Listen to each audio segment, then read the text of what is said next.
$39,000, around 2.5 million pesos. Ang matindi, hindi na yan hihinto. Makinig kayo, Mike. Ito yung tinatawag na minsan mong pinaghirapan habang buhay mong may enjoy.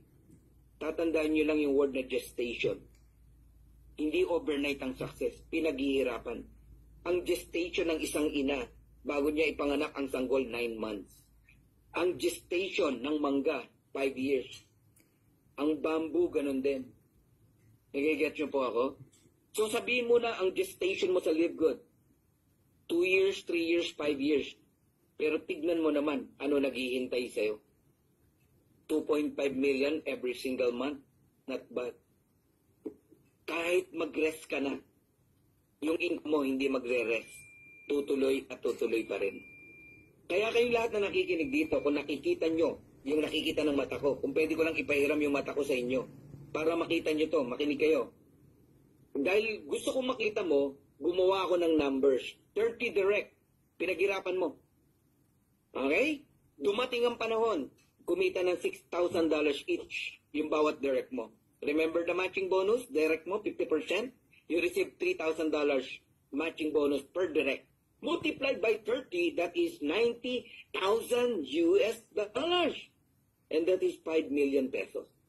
Enough na yan para mabili mo pangarap ng asawa mo, ng anak mo, ng mga kamag-anak mo. Especially sarili mo. Grabe po ang kayang ibigay ng Live Good, no? Kaya sabi ko sa inyo, pag totoong nakikinig ka ngayon, di ka makakatulog. Okay, paliitin natin, 20 direct lang. Tapos yung 20 na to, walang planong mag-invite. Happy subscriber lang. Pero naniniwala sa subscription. So walang humpay, nagbabayad ng subscription. Kaya i-educate nyo dapat yan, yung 20 na yan. Walang bibitaw, ha? Oh, ganun. Ako sinasabi ko pa, pag 2 years hindi kayo kumita. Basta direct ko, ha? Ibabalik ko yung nagastos mo sa subscription. Kasi I believe in my heart, kikita talaga eh. So hindi ngayon bibitaw yan dahil wala silang lugi eh. Tama. 20 direct, kumita ng 2,047.50. Bakit 2,047.50? Yan ang maximum earning sa Matrix na walang invite. Remember that? Kung nakikinig ka kanina. Okay, sa Matrix income, no invite, unranked. Remember that? Okay.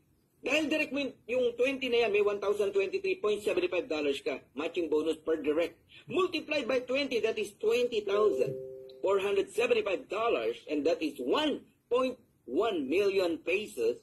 Enough na yan para makalaya ka na sa debt. Maging debt-free ka na. Okay? Makapagpaalam ka na sa employer mo. Makapag full-time ka na sa Live Good. With, alam mo yon, makauwi ka na ulit sa Pilipinas, makapiling mo yung asawa at mga anak mo. Wala na pong liligaya. No? Sa ganyan, no? Na makapag-full good ka na ulit sa Pilipinas. On January 18, no?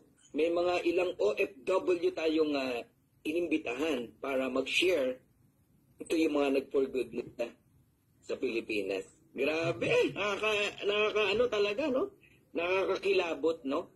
Kaya, no, yung mga atin sa January 18, na OFW, mag-message kayo sa akin, para alam ko na for good na kayo. Alright, ngayon, meron ako tip. Ito tip lang naman to, pwede mong sundin, pwedeng hindi. Alright?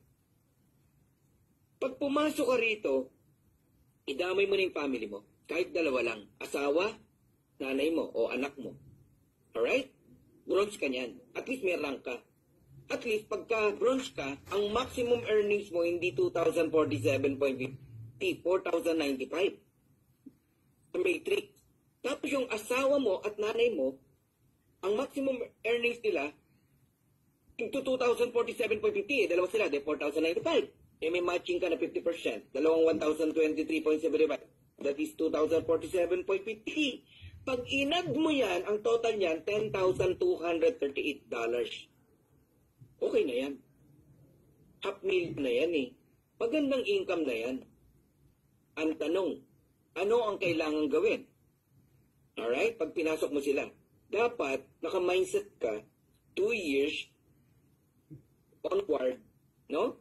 Minimum 2 years, willing ka na yung subscription mo, subscription ng asawa mo, subscription ng nanay mo, willing kang bayaran. Para ka lang nag-aalkansya. 580 pesos, 585 pesos. Kasi minsan nalulungkot ako, no? Magyayabang, 7 daw ang pinasok niya, kamag-anak niya. Pagdating ng next month, di naman pala niya kayang bayaran subscription. Sana hindi mo na lang pinasok yung mga kamag-anak mo. Ikaw na lang, sarili mo. Kung ang kaya mo lang bayaran, sarili mo. Pag kumita ka na, tsaka unti-unti ka magdagdag. Pwede naman yun eh. Nagigets niyo po ako? So wag niyong pilitin. Kahit maliit lang to, 585 pesos every month, kahit maliit lang yan, tanungin mo sarili mo. Are you dedicated na, o are you committed na bayaran subscription ng asawa mo, ng nanay mo, o ng anak mo, o ikaw? Hindi yung magyayabang ka, mag-enroll ka ng pito, tapos pasasagot mo sa apply mo. Mali po. Hindi po gano'n ang kalakaran. Tama na, enough na po yung setup sa ibang kumpanya na paiinvisan ka ng 14 heads, 32 heads, 7 heads. Walang gano'n sa libro. One account policy tayo.